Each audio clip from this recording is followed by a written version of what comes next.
ইয়াসিন। আমরা এবার আর ফুটবল না, এবার আমরা প্লেয়ার। এবার বলবো আমরা গোল দিতে এসেছি। আলেমরা প্লেয়ারের দায়িত্ব নিয়ে বাংলাদেশের জনগণকে সাথে নিয়ে আমরা গোল পোস্টের কাছে গিয়েছি। এবার গোল করি, বাংলাদেশের মানুষের বিজয় তাদের হাতে আমরা তুলে দেব। যদি সিন্নি খেতে হয় তাহলে মোল্লাকে চিনি সিন্নি খেতে হবে, মোল্লা বাদ দিয়ে আর কাউকে সিন্নি খেতে দেওয়া হবে না। আলেমগণ আমরা এখনো কেন এটা বুঝতে পারছি না, সেদিন যদি গণভবন টার্গেট করি তাহলে আজকে সেদিনকার খেলোয়াড় হিসাবে আমরা এখনো কেন গণভবন টার্গেট করব না, এখনো কেন জাতীয় সংসদ ভবন টার্গেট করব না, এখনো কেন বঙ্গভবন আমরা টার্গেট করব না, কেন জুলাই সনদে মাদ্রাসা শিক্ষক ছাত্র আলেমদেরকে স্থান দেওয়া হলো না। আসসালামু আলাইকুম ওয়া রাহমাতুল্লাহি ওয়া বারাকাতুহু। আলহামদুলিল্লাহ ওয়াসসালাতু ওয়াসসালামু আলা রাসূলিল্লাহ ওয়া আলা আলিহি ওয়া সাহবিহি আজমাইন।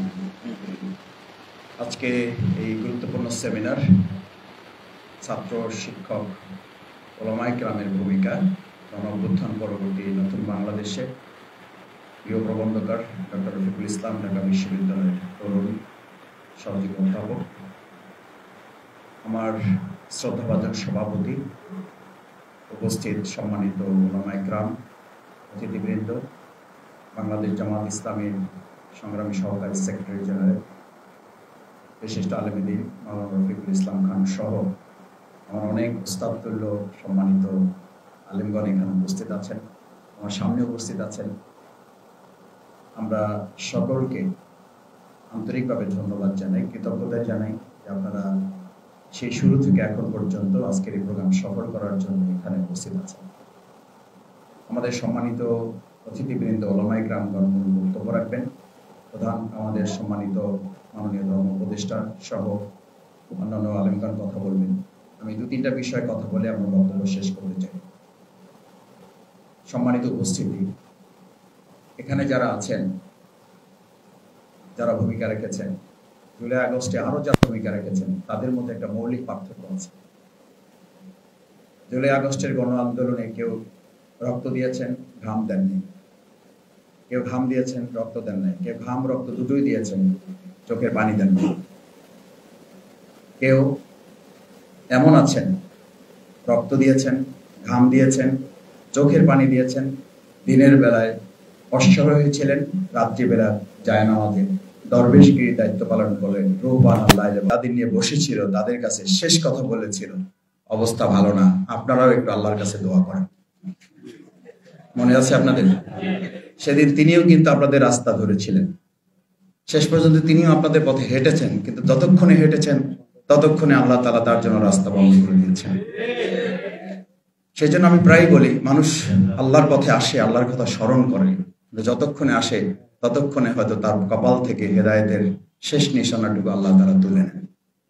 আসতে তো হয়, ওই যে আমরা বলি না, সোজা তো হন, মরার পরে হন, তো মরার পরেই যদি হবেন তাহলে মরার আগে হন না কেন? দ্বিতীয় কথা হচ্ছে, সম্মানিত ওলামায়ে কেরাম, মাদ্রাসার শিক্ষক, আমার প্রিয় ছাত্রবৃন্দ, আমাদের ভূমিকা যদি আলোচনা করি তাহলে আমাদেরকে এবার সিদ্ধান্ত নিতে হবে। সেদিন আমরা যাত্রাবাড়ি থেকে কি সিদ্ধান্ত নিয়ে বলেছিলাম এবার আমরা বাইতুল মোকাররমে যাব না গণভবনে যাব? এটা আপনাদের বুঝতে অসুবিধা হচ্ছে।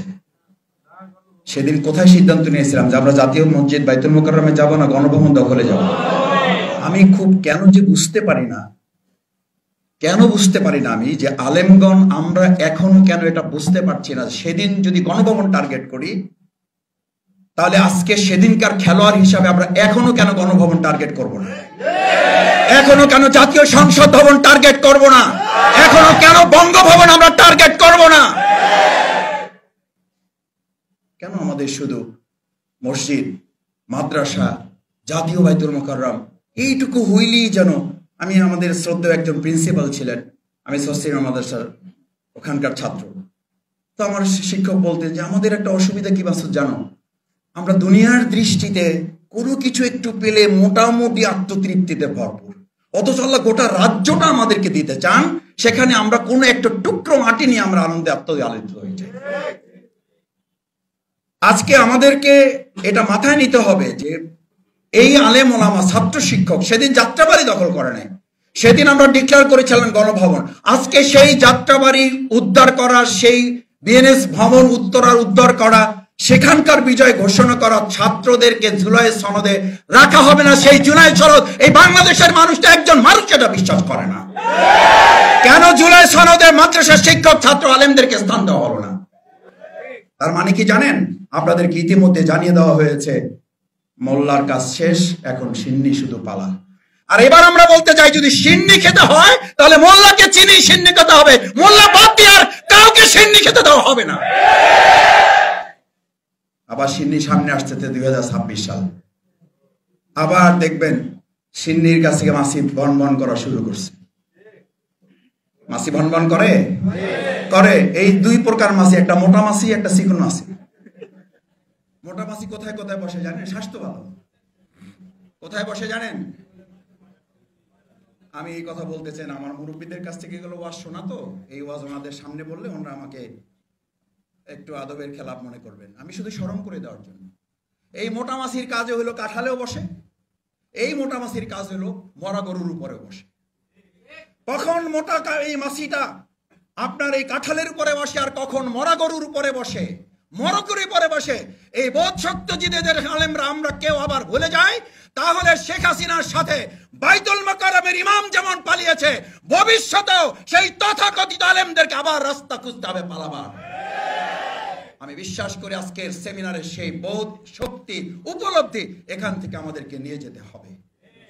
শেষ কথা, সম্মানিত উপস্থিত সুধী মণ্ডলী, আজকে আমরা এখানে যারা আসছি, আমাদেরকে দেখবেন সব প্রোগ্রাম হয়, জাতীয় প্রোগ্রাম, বিভিন্ন গুরুত্বপূর্ণ প্রোগ্রাম, সেখানে আপনাদের উপস্থিতি, মিডিয়াতে আপনাদের উপস্থিতি, মিডিয়া লম্বা লম্বা আলোচনা হয়। যারা এসি রুমে বসে এই ফেসবুকে এবং টিভি দেখে জুলাই আগস্টের ঘটনা বর্ণনা করে তারাও খানকার গেস্ট। আর যারা রাস্তায় ঘাম ঝরিয়েছে, রক্ত ঝরিয়েছে, চোখের পানি ঝরিয়েছে, দিনের বেলা রোজা রেখেছে, আপনি বিশ্বাস করবেন না, আমরা যখন কলা এবং রুটি বিতরণ করি, এরকম অসংখ্য ভাইকে বলতে শুনেছি, মাসুদ ভাই আমি তো এখন কলা খাবো না, আমি তো রুটি খাবো না, আমাকে দেন, আমি আরেকজনকে দেবো। কেন খাবেন না? বলছে মাসুদ ভাই আমি তো রোজা রেখে এসেছি। আপনি বলতে পারেন জুলাই আগস্টের গণঅভ্যুত্থানের এরকম অন্য কে রোজা রেখে রাত্রে তাহাজ্জুদ পড়েছে আর কাবার গিলাফ ধরে দোয়া করার পর তারপরে আন্দোলনে এই ভূমিকা পালন করেছে?